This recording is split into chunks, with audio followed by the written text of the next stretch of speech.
आवाज जनतेचा, लढा सर्वसामान्य जनतेच्या न्याय व हक्कांसाठी। पत्रकार हा समाजाचा चित्र रेखाटण्याचं काम प्रामाणिकपणे करत असतो।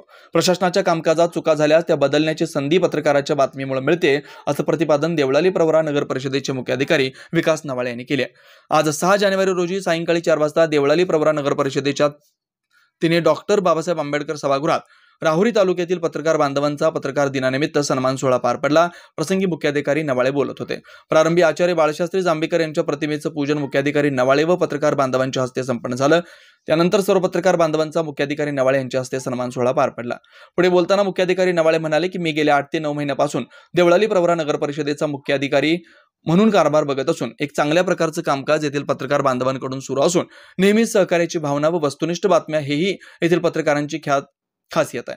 देवळाली प्रवरा शहर विकासासंदर्भात पत्रकार बांधवांनी वेळोवेळी सूचना कराव्यात, आम्ही निश्चित त्याचा आदर करू असं आवाहन त्यांनी केलंय। पत्रकार भवनासंदर्भात प्रश्न उपस्थित झाला असताना त्या संदर्भात पाठपुरावा करू व पत्रकारांसाठी एक चांगली जागा उपलब्ध करून देण्यासाठी प्रयत्नशील राहू असे मुख्याधिकारी नवाळे म्हणाले। यावेळी सहाय्यक कार्यालयीन अधीक्षक तुषार सुपेकर, लेखा विभाग प्रमुख स्वप्नील फड, बांधकाम विभागाचे दिनकर पवार, अभिषेक सुतावणे, वसुली विभागाचे निखिल नवले, गोपाळ भोर, उदय इंगळे, नंदकुमार शिरसाट आदींसह अधिकारी कर्मचारी उपस्थित होते। कार्यक्रमाचं सूत्रसंचालन सुनील गोसावी यांनी केलं। आवाज जनतेसाठी श्रीकांत जाधवसह ऋषी राऊत, देवळाली प्रवरा, राहुरी।